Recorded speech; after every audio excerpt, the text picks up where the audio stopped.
Be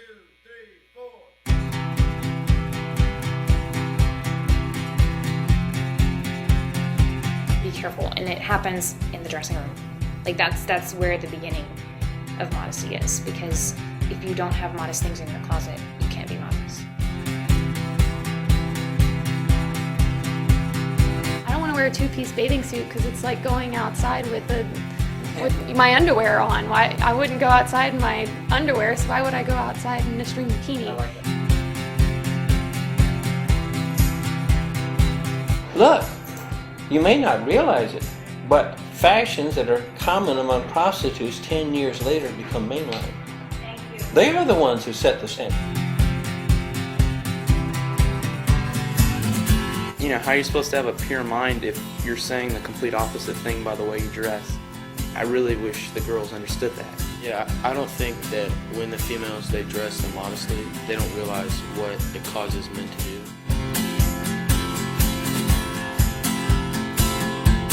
I think the problem is that girls don't realize the male's point of view, and they need to hear it from a guy, not just from girls, because they haven't actually had that.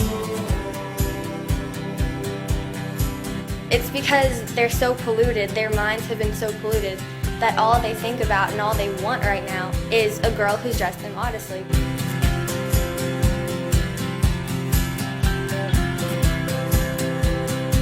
It's just a no-win situation if you're dressed immodestly. Because he's only interested in one thing. Yeah, one thing. Catholic school girls are just as bad. Never taught that. I went through Catholic school my entire life, kindergarten through 12th grade.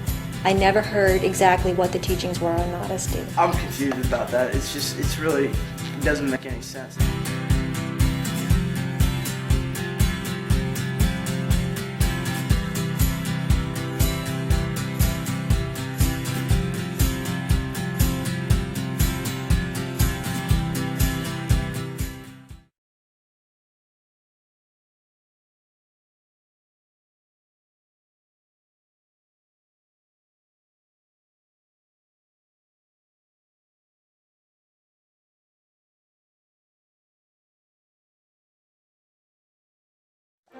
Honestly, I don't believe that most females think that they're dressing immodestly.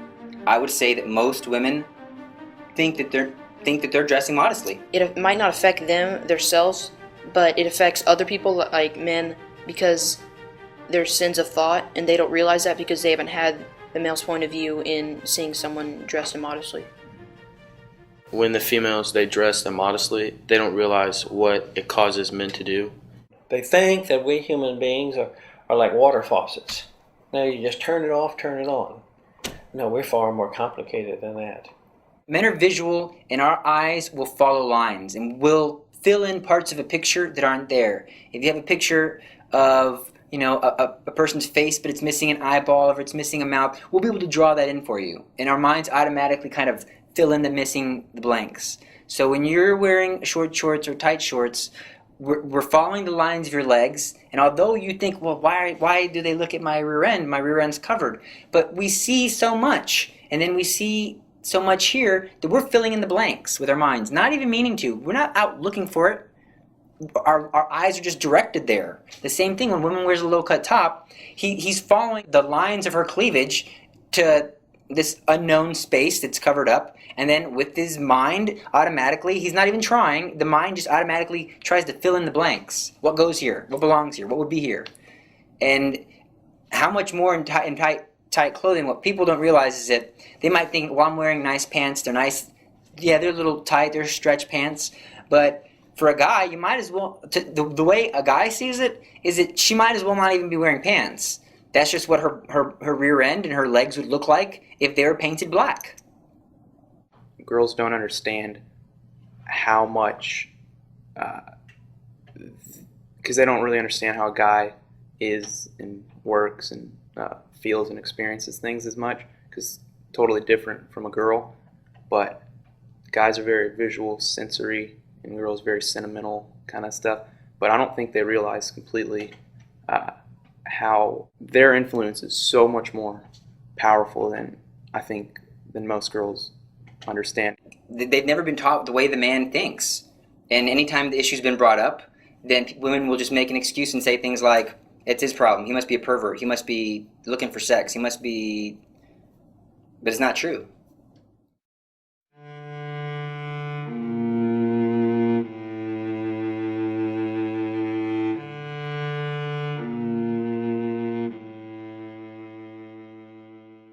People don't realize just how serious the problem is, and I think the only people who realize it are young men out there who are really truly striving to be holy and striving to be pure, and only when you're trying to be holy and pure do you realize the stumbling blocks. But if you're falling forward down into hell, well, of course you're not going to notice all the little rocks that you hit along the way.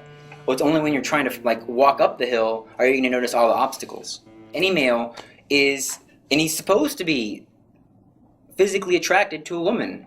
And he's supposed to be physically attracted to her private parts. That's why they're private. Because you don't want every man, his chemical reactions start going off in his head. But the difference becomes where, what happens after that chemical reaction goes off? Does a man try to redirect his thoughts? Does he have recourse to prayer? Does he try to remind himself that this is not appropriate? But regardless, if a girl's dressed immodest, she's causing him to start a battle within himself. And it's a battle that's very easily lost. It happens to everyone. It's not just a few people, in that it's something that'll be a lot easier if they just dress more modestly. This one young woman wrote in. She identified herself in her mid-20s, and she said that she could go out, say, to dinner with some young man, and she could dress as provocatively as she wanted, and during the meal she could just flirt with him outrageously, and then after he was all aroused and so forth, can just walk away from him. That's his problem. Well, that is certainly not loving one's neighbor as oneself. I mean, we're supposed to be assisting one another on our way to God, not being a stumbling block for other persons.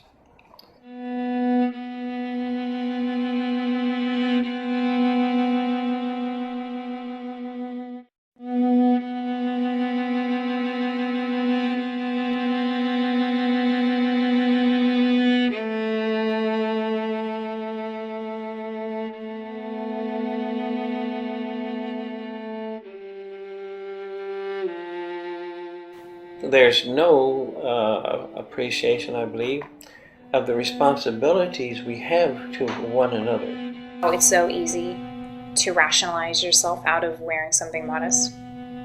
Like it's hot outside. It's hot outside that's just an excuse that people are making up to make themselves feel better for the way that they're dressing. No, you are putting men in a situation of temptation, and if they fall, you will have some responsibility for that. Women, they do have that obligation to dress modestly because, like I said, it causes sin. And when you cause sin, that's a sin in itself. So I think to avoid sin for themselves and for others, they need to dress modestly. Our Lord, in the Gospels, he says that if one causes another weak person, that is, he says little ones, if someone causes one of these little ones of mine to sin, it would be better that that person had never been born, or if a millstone had been tied about his neck and he cast into the depths of the sea. You have to follow the church's exact guidelines. It has to be to the knee, and their sleeves have to be covered, and it can't be a low-cut top. But I mean, it's just the fact that people would want to change the definition of modesty. They would stretch the truth, just so it's easier on themselves. It's just showing a laziness, and they don't want to have to change, and they're just trying to justify what they're doing is right when it actually is completely wrong.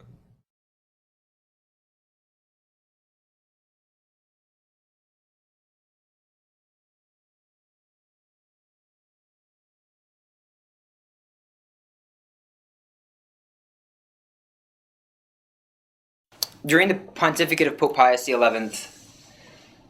he had the Holy See issue standards for modesty, but they weren't complete. They didn't go through every little aspect and every little detail and talk about all these situations. Well, what if, because you can't foresee the crazy outfits that people would come up with today. I'm sure that if we tried, we could come up with a crazy outfit that met these standards that were first put out by the Holy See and find a way to still be grossly immodest. What was your opinion when you first heard about it? Like, how did you first react, your instinct?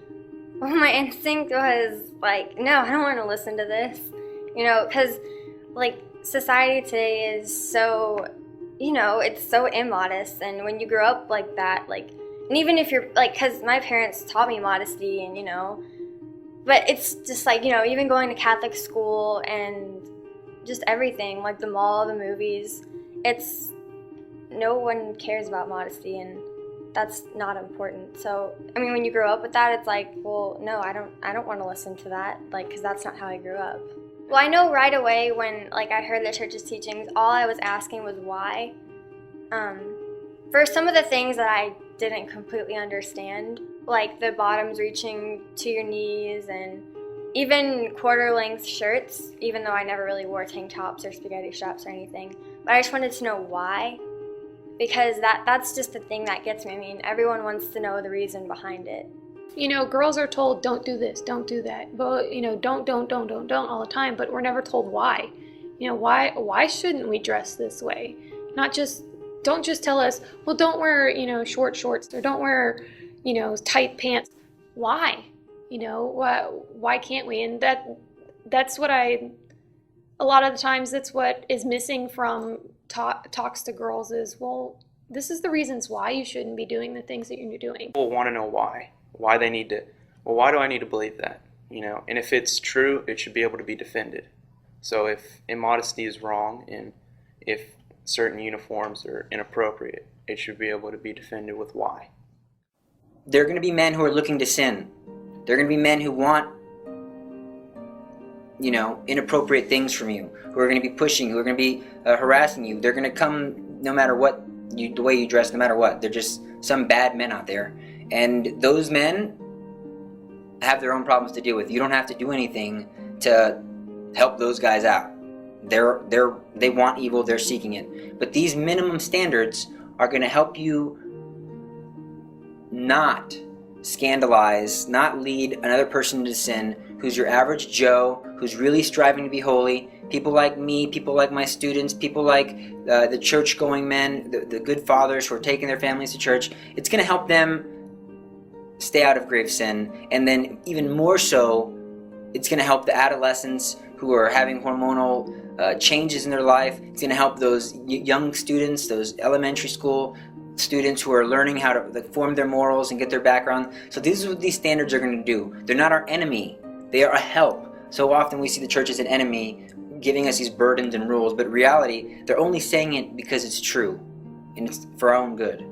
And so the standards are obvious if you think about them. No garment, no shorts, no skirt, no dress, male or female, should be shorter than the knees. That makes sense. If men find women's thighs attractive and people say, ooh, I like your legs, girl, well, you don't have to worry about that. Okay? Nothing shorter than the knees. And then the sleeves, minimum quarter length.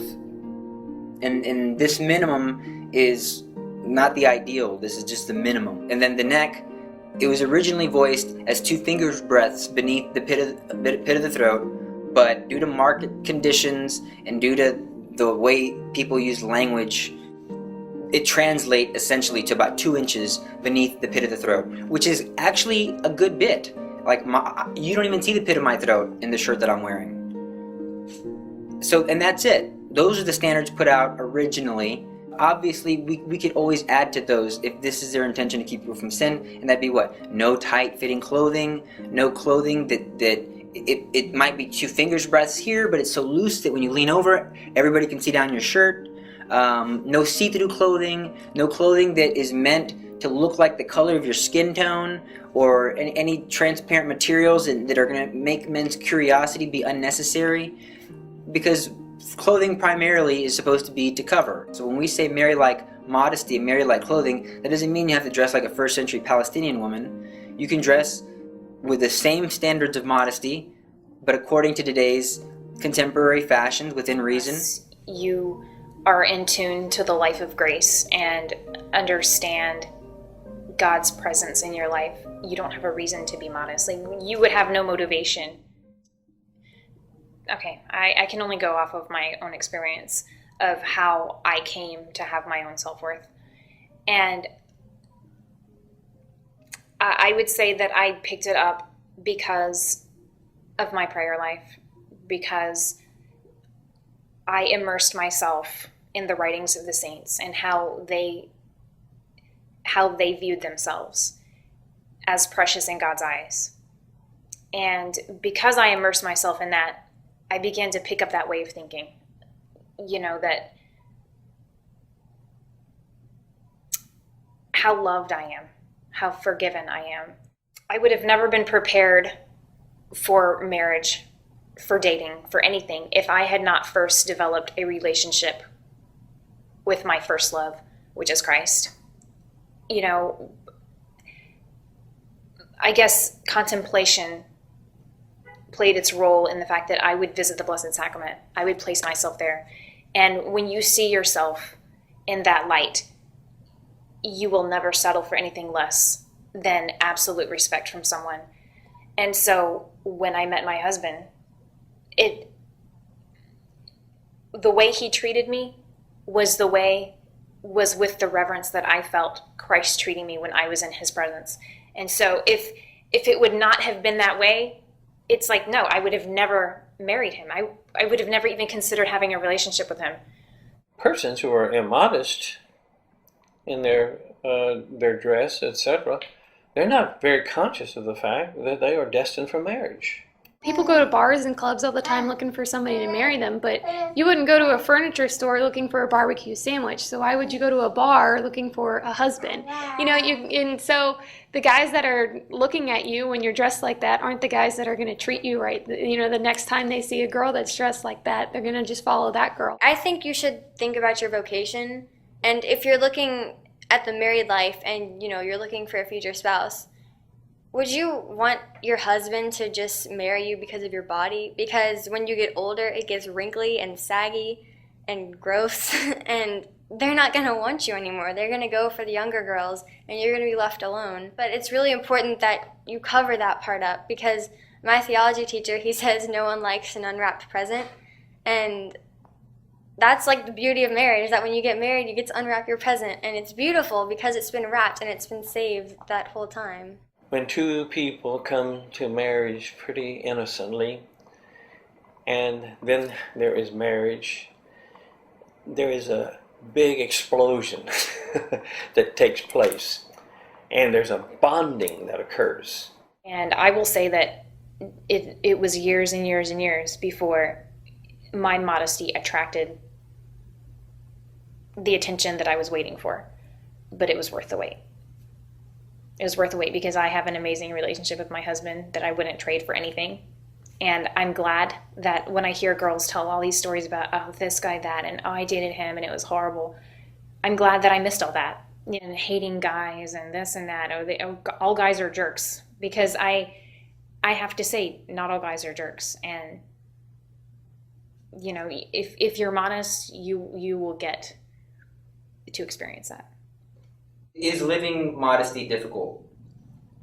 In today's society, it is. It can be a cross, but it's not like something like, oh, I don't want to have to deal with that. But once you really it starts to take effect in you, you want to dress modestly, and you don't care what's going against you. You just want to dress modestly, and at times it's difficult. At times you want to give up, but then you realize again, I can't give up. I am being a light to others around me, and I have to stay a light. I can't just burn out, because then where's the world going to go? I've been chosen by God to dress modestly, and I need to spread that to others. Purity makes the heart grow stronger, whether you're destined for marriage or whether you're destined to be one of those who voluntarily renounce marriage for the sake of the kingdom of heaven. Yeah. Reason why we do not have persons responding to God's call is the ways in which they have become entangled with sexual sin. And therefore they can't hear the come follow me words of our Lord. They are captives So this would be another reason why it's important. For the sake of those who are going to be marrying, it's important for their future married life. For the sake of those who are being called to voluntarily renounce marriage for the sake of the kingdom of heaven, it's important.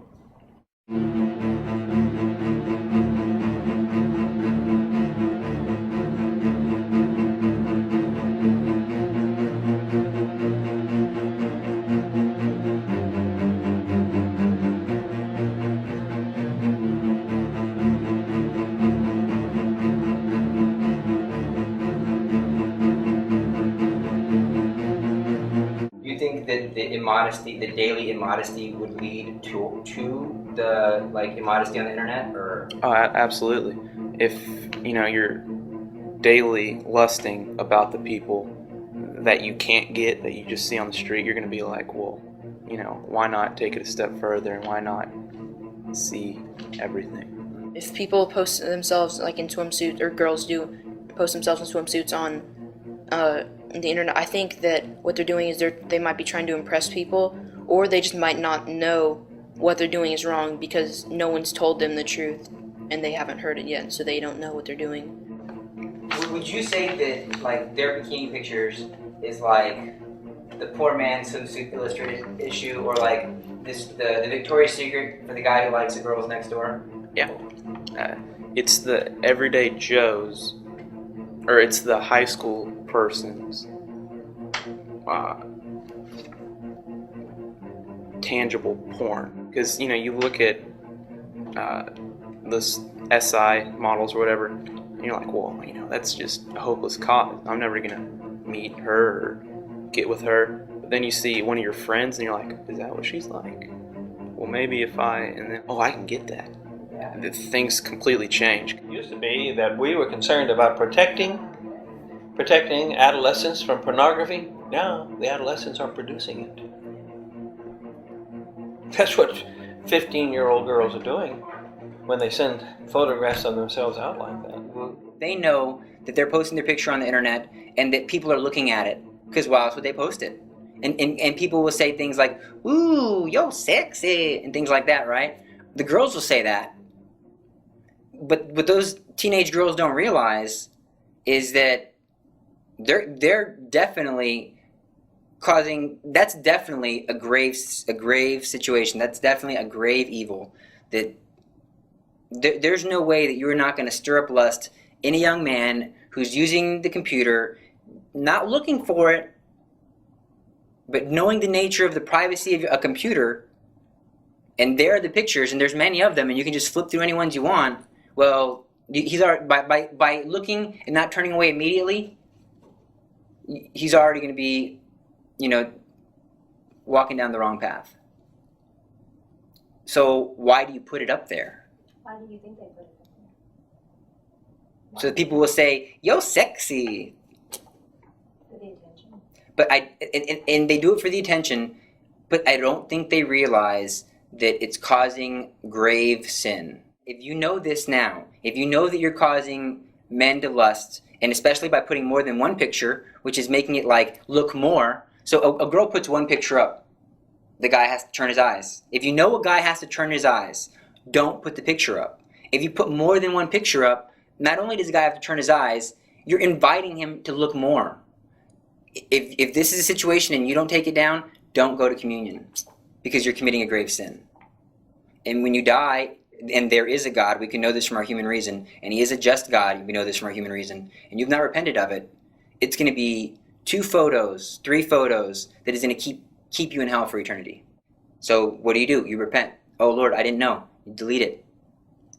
Do you go to communion still? Yeah, you didn't know. Unless you did know, in that case, you go to confession. I would still mention it in confession. Just mention it to the Father. I didn't know. Nobody taught me. Nobody told me. I didn't realize that this was such a big problem with guys. I want to ask you how you view a modest girl. Is it time for that? You can ask me that. It's time for whatever you want. Okay. When you see a modest girl, when you see a girl dressed modestly, what do you think? What goes through your head, your mind? I'll give you the extreme. And And then it'll better help me explain what goes through my mind when I just see an average modest girl, like your typical everyday modest girl, which is not every day. When I see a girl who's dressed modestly and she's irreverent, like prostrate on the ground before the Blessed Sacrament, and if she's wearing a veil, it's enough to make me cry. It's enough to make me cry thinking about it. Because what women have to realize is that beauty, real beauty, causes people to question their existence, the meaning of their life, in a very positive way. It's enough to make me cry just thinking about it right now, like on camera. That real beauty makes a man question his existence in a positive way. And so, real beauty, well, shows just how God is, just how supreme, just how powerful, just how merciful, just how humble he is. And so when you see the most beautiful of all of God's creatures covered up, and then in absolute humility before him, there's nothing more beautiful than that, than seeing God's most beautiful creature in reverence, in not just reverence, prostration, even with her hair covered before him. It's enough to make me cry because it's just so beautiful.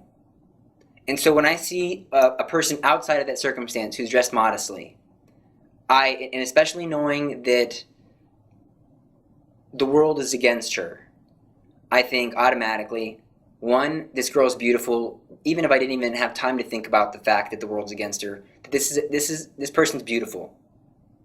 They know they're beautiful. They know what life's about. They know that they're special. They might or might not have the body that men are lusting over, but they know that that's not what's important. That there's more to life than this, like, 3 minutes of fleeting pleasure. And so I'm in awe, and my heart gets little butterflies, and not in a bad way, in a way that makes me want to be more pure, that makes me want to be a better man. And it reminds me of who I am and what I was created for. So you feel complete respect and reverence. I feel love. I love them. I love modest girls. They don't have to be, I just love them. I love them because they're showing me God. They're helping me to be holy. They're helping me to be pure. They're reminding me of the meaning of my life. So I might go through my day and see hundreds of immodest girls, which thank you, Jesus, that I don't. But what if you even see one immodest girl, that's an outward sign saying it's not true. There's nothing but this earthly life. This is what you want. This sexual pleasure, this lust. Come on. But when you see a modest girl, it reminds you, no, there's more to life than just temporal pleasures, and it's beautiful. There was a girl at my old school who was just like this. Like, when they realize how beautiful they are, then it starts showing. And it's just a special factor. When they walk into the room, you're like, wow. It's not that they're like the most beautiful girl you've ever seen, but it's just that self-respect and confidence really shows. And it's easy to pick up on, and then it's easy to be attracted to, because you're like, wow, she's good, she's wholesome, she's not worried about what other people think, she's modest. And she's holy, really holy. So it's a lot easier for you to respect that. Every day you walk out the door dressed modestly, you have an impact on others around you, and you probably don't know it, and they might make fun of you for it, but it's because that's their insecurity talking, and it's not their hearts, because our hearts we're made to want happiness and want good, and when we know good, we see it. So good wouldn't criticize good, but bad would. So I think it's other girls' insecurity. If you get criticized for it, I think it's their insecurity that's talking. It's not their hearts, because you have an impact on every single person who sees you. I feel really passionately about this because it's true. And so when I see an immodest girl, I think emptiness, sadness. Even if they're not acting immodestly, I feel sad. I know that there's a hole in their heart because they don't know how much they're worth. So what I hope that when women watch this video and they hear us talking about immodesty and modesty, that I hope that they realize it's not an attack on them, because of something that's wrong with them. It's more like a wake-up call saying, hello, you're worth so much. Stop acting like you're not worth anything. You're more valuable than the entire created universe. If it was between you and the created universe, God would choose you. There's no price tag you can put on one human soul. Why are you dressing like this? Why are you acting like this? You know, just whatever she wears, that's reflecting on who she is and what she believes and what she holds herself accountable and what standards she lives by. Modesty definitely leads to a pure life and chaste life, which is ultimately holiness. Yes, men must go by the same standards of modesty that women do. Just the same way that purity is a struggle for men, modesty is like the female equivalent. And just as it's wrong for a man to physically overpower a woman, it's wrong for a woman to sexually overpower a man.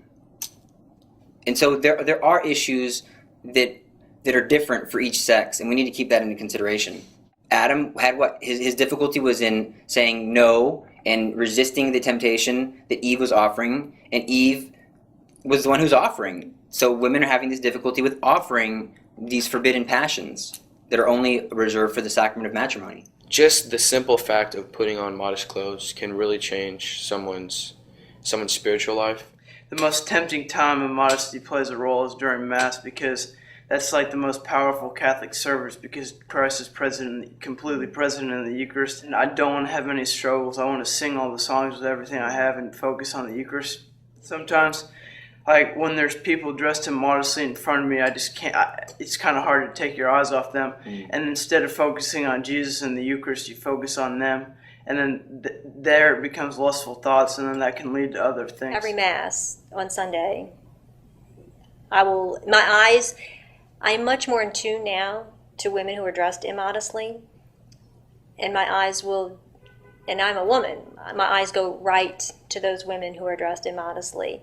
And I just think, if they only knew the distraction they were causing men near them or around them, when men are trying to focus on Mass, focus on the Eucharist, focus on why they are there, to worship God. By the end of the Mass, you have no idea what just went on. Yeah. And then that can also lead to a sacrilegious communion as well. We have clothes for people who are so secular, when they come into a church, they don't realize that they are in sacred space.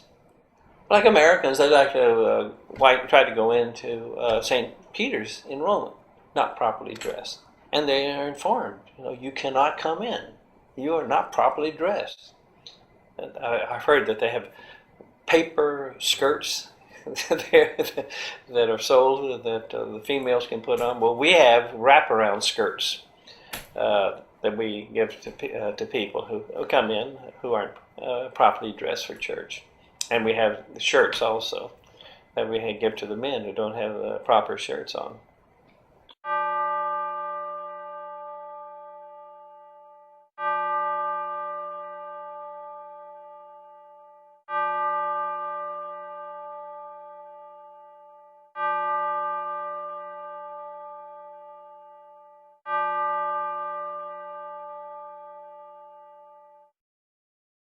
So have you ever heard a sermon preached about immodesty? Other than from you, no. No. I haven't. I think ever since I was a baby, I've always been Catholic all my life, and I've always been a pretty practicing Catholic, going to Mass almost every week that I can remember. No, never heard of one, especially not during a homily. No, I cannot say I've ever heard a sermon on modesty or purity in a normal Sunday Mass, weekday Mass. Where you've never heard the truth or an explanation of why even to be modest? I have never heard an explanation of why to be modest, no. And I think it is critically needed right now. Well, I think one thing that it would help is for them to realize that the majority of their parishioners, they want improvement. I talked a while ago about the clothing that we have. I didn't make those wraparound skirts. Women of our parish, they made them.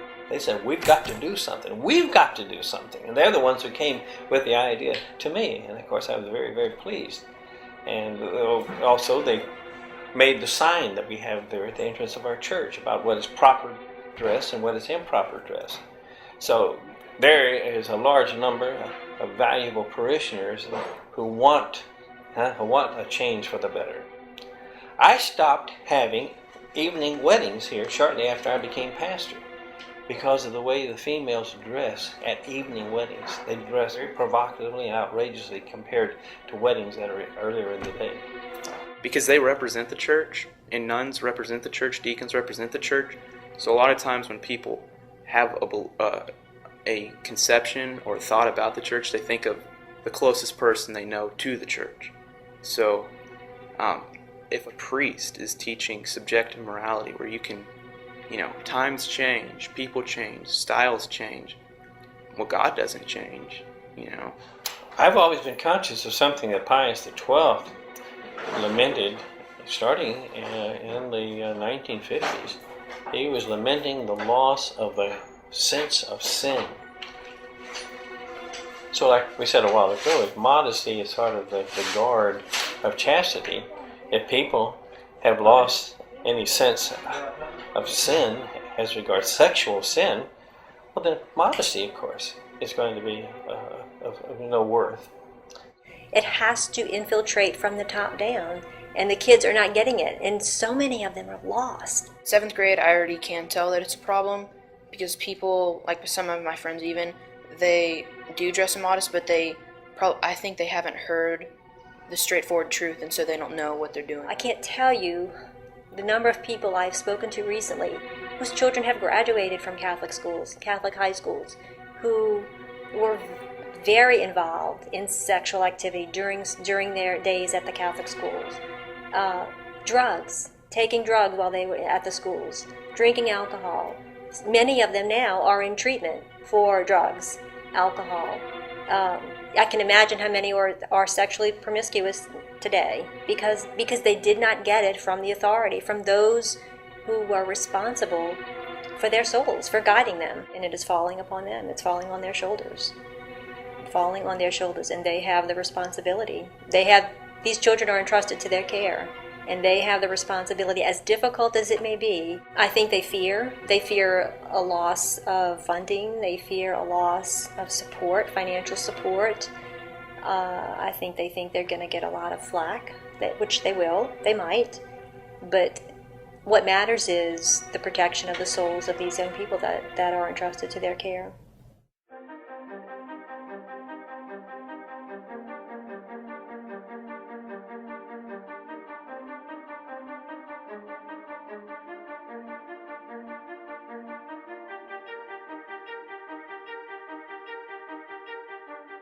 Almost all of the girls' sports have immodest clothing, really. Yes, a school definitely sends mixed messages. There is a double standard.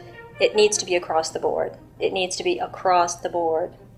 Sports, no sports, daily uniform, mass day uniform, it all needs to be modest.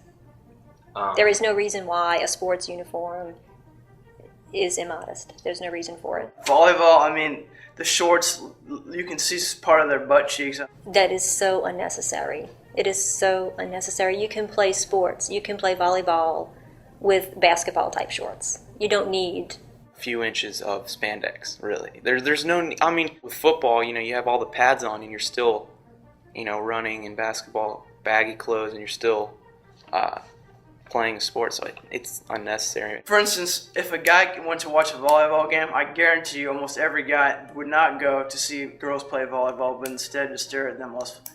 So, obviously, if we're trying to live these standards of modesty, there are going to be girls and boys who have committed themselves, and this goes for boys too. No sleeves, that's not appropriate. Doesn't matter what your sport is. There are people who are swimmers. Maybe they're training for the Olympic swim team, wearing tight clothing. That's going to be a problem. And here's where you have options. It is not an option to continue playing your sport in your immodest clothing. That's not an option if you care about going to heaven, if you care about the good of your soul. Now, I can't judge you in the grave matter and consent and you're deliberate and all these little specifications, but objectively speaking, you're preferring to wear immodest clothing and playing this sport than the love of Jesus Christ. What's separating you in Christ? My desire to run on the track team, my desire to go swimming. That's not loving God above all else. Now, we fall into sin sometimes, yes, but we can't say, oh, I'm just going to continue to do this and it's going to be okay for me. Your options are to complain, try to get the entire school to change, then finally, be a witness. Wear modest clothes. Say, Coach, I'll keep playing if I can wear this, if I can wear longer shorts, if I can wear a shirt with sleeves on it, if I can wear my t-shirt and my shorts to the pool, and I can still swim. How great of a witness would that be if you played like that and won? That'd be amazing. If you're the best soccer player on that team, go modest and kick the other team's you-know-what. And then that would be a real witness. The day that, the Olympic swimmer is wearing, long shorts and a t-shirt and is beating, Michael Phelps. That's going to be amazing. Those are your options. Quit or be a witness. It only takes one girl to start a revolution. We're not going to wear those tight little spandex shorts. We don't need that. It's not necessary. I think it would be an incredible witness for other schools. It would be an incredible witness for those boys and girls attending those schools. It would show them that the administrators, the parents, are supporting them. It has. Where are the kids going to get this? The last thing you want is people persecuting you. But if you have a lot of love and a lot of passion, and you really know what Christianity is about, you'll say, here's the truth. You don't like it? Your problem's not with me, your problem's with God.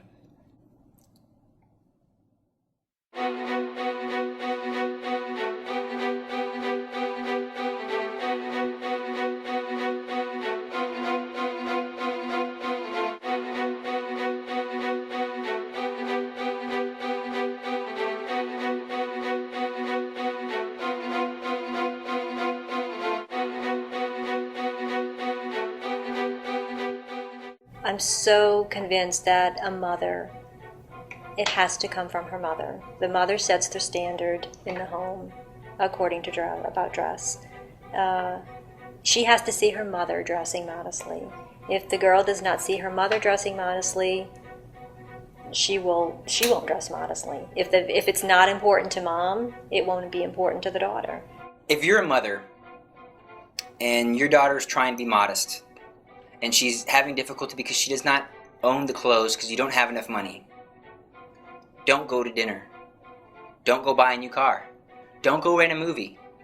Go to the mall and buy your daughter some clothes. If your daughter has immodest clothing, support her, help her get rid of it, and say, don't worry, we'll go buy you some new clothes. We'll go right now. They might want to be modest. They might want to, but they're too weak to make the choice when it's actually time to get dressed. Especially when there's all these other clothes that they own that are immodest, and you only have one or two things to pick from that are modest. You're always going to pick the immodest. You have no other choice, even when you want to. If you are choosing to become modest, say you don't have a whole lot of modest clothing or whatever, it would be hard for you to decide to become modest by what's in your closet. It happens in the dressing room.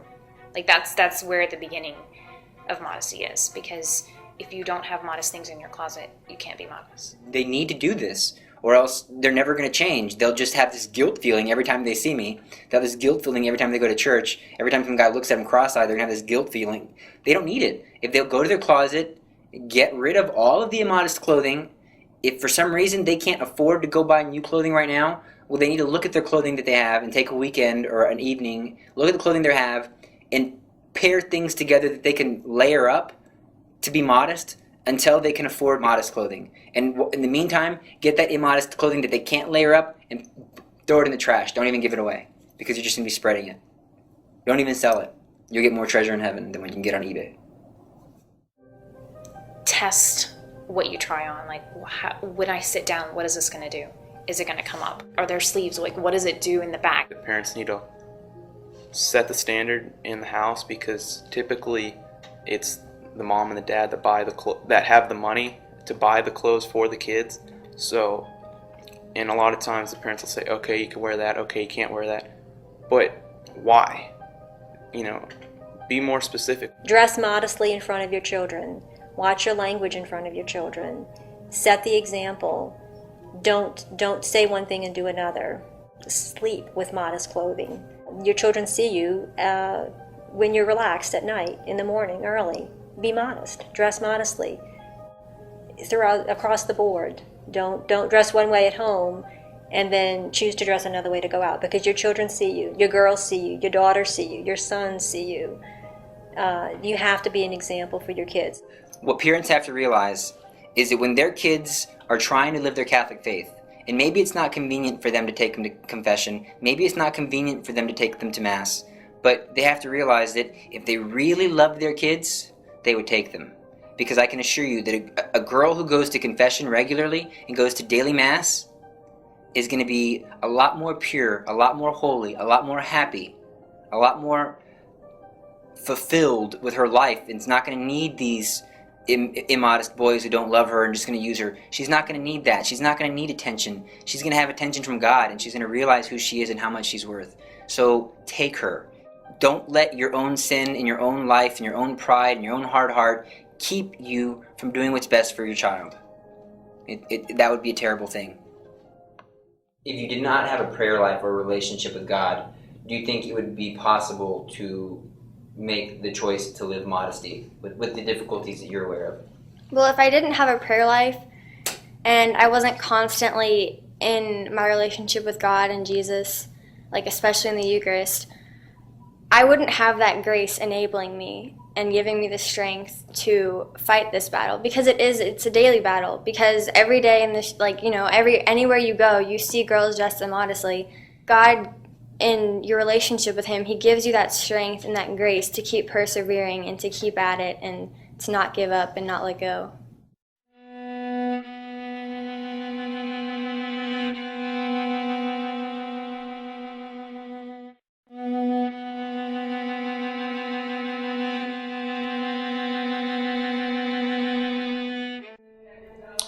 Because a lot of people maybe don't know how when she appeared to those children at Fatima in Portugal in 1917, that she spoke about the fashions that were to come. And if you look at the photographs of the way that people dressed in Portugal in 1917, It's almost next to impossible to purchase anything modest in a junior department. Girls, where teens shop, and a lot of young women shop, young 20s. It's very difficult to purchase anything modest. We've tried. My daughter we have gone to the lady section to purchase modest clothing. It's not difficult to purchase modest clothing in a lady section. It is very difficult to purchase clothing in a junior section, in a junior department. There are modest clothes out there. There are. You can't find it. You have to spend time. With the shorts especially, you'll have to use guys' shorts. It's just the way it is for now. Eventually, Sophie's will go out of business. Until women decide, I'm only going to buy modest clothing.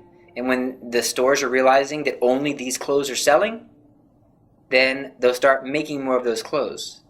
You will not find a bathing suit in any department store that is modest enough for swimming. Because what you have to understand is that there's no double standard because you want to get into water. When you go to the pool, men don't just all of a sudden, concupiscence, I'm going to put this in on the towel rack and then get in the water. No, they go to the pool with their concupiscence. They're going to want to see this girl in her bikini for as long as possible. He's going to want to see this girl in her short little tight shorts as long as possible. And there are guys who will quickly take a little photo of the girl at the pool party, who will take a photo of the girl who's wearing her volleyball shorts walking down the hall. Why? So he can go and stare at that later. Because, why not? If it's meant to be attractive to men, he wants to prolong that, he can prolong that, then what's from stopping him?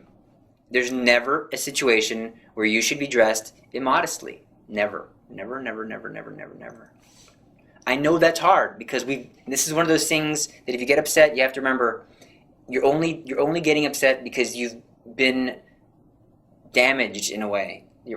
We've been fed this.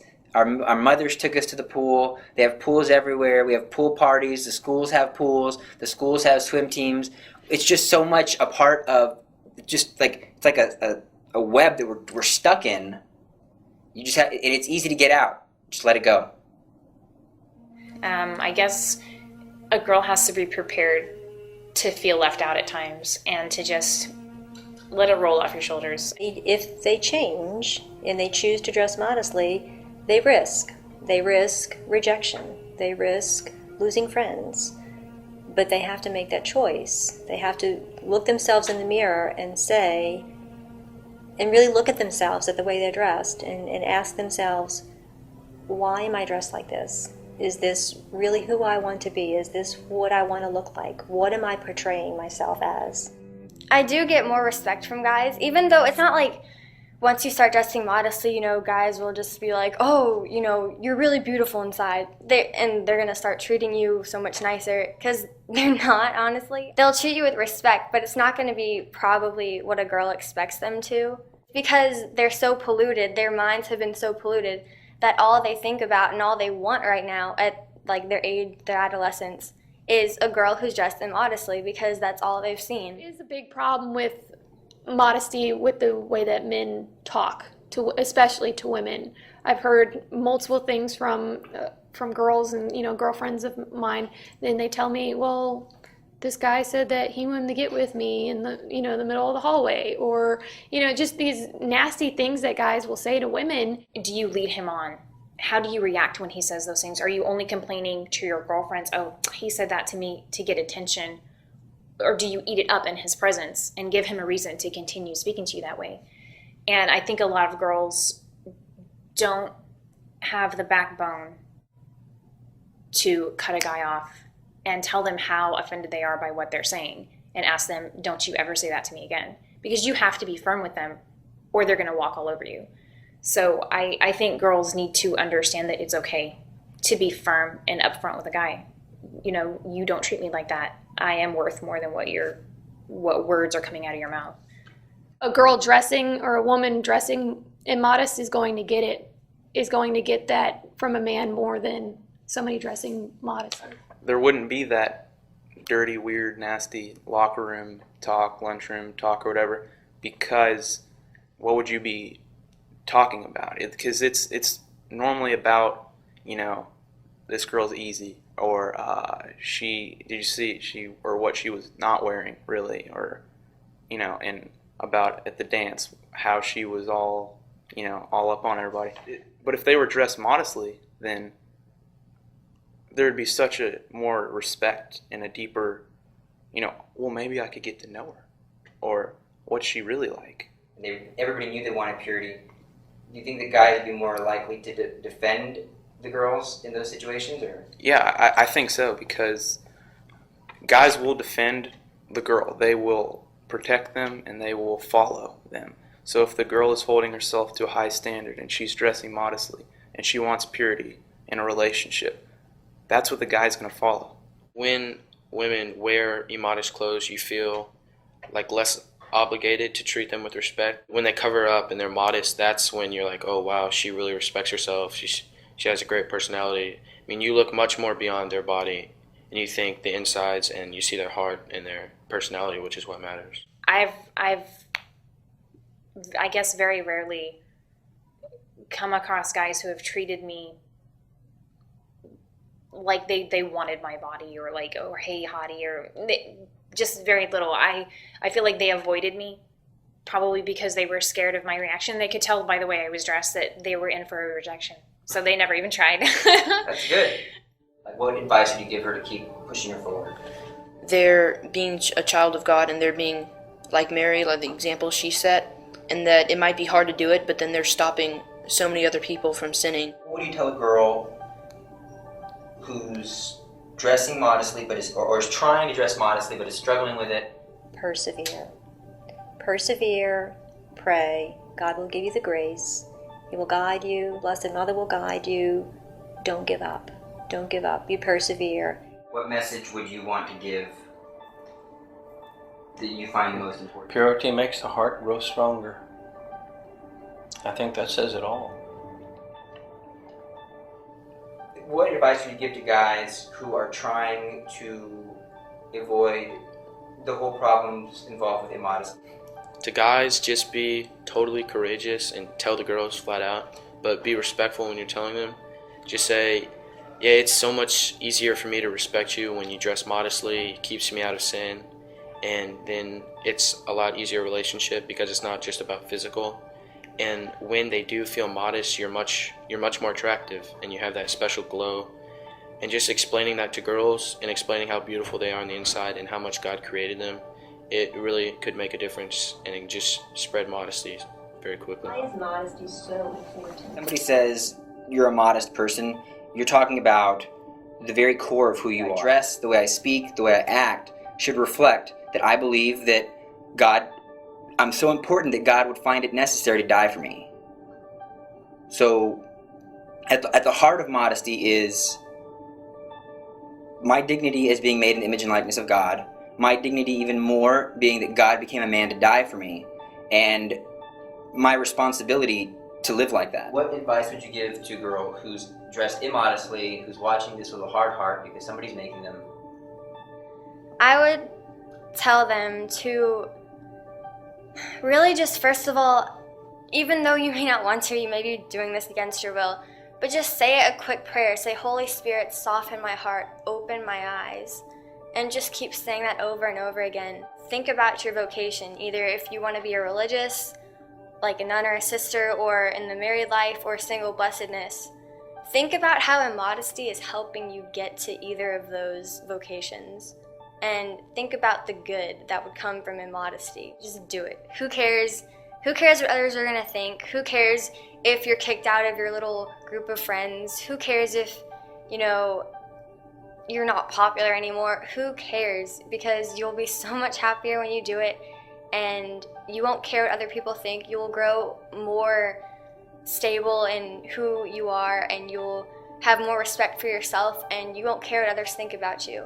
And just take that leap of faith, because you'll be so happy you did it.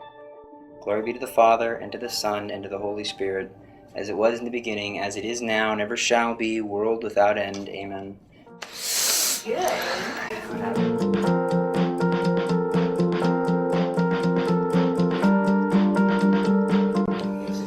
How do you think the guys will change? Well, I think if all the girls in my grade started dressed modestly, then guys would become more modest in what they say and how they treat them.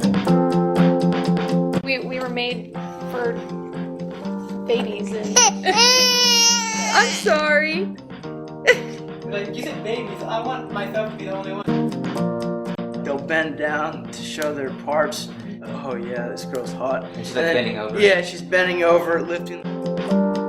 It's really hard to say no to that temptation when it's presented, especially in such an easy way, just like that. I mean, Like that guy cake, man. I mean, yeah, it really is just. I even looked in the mirror and I said, Mary, don't take who I am. Don't take this stunning guy. Yeah. The world loves me.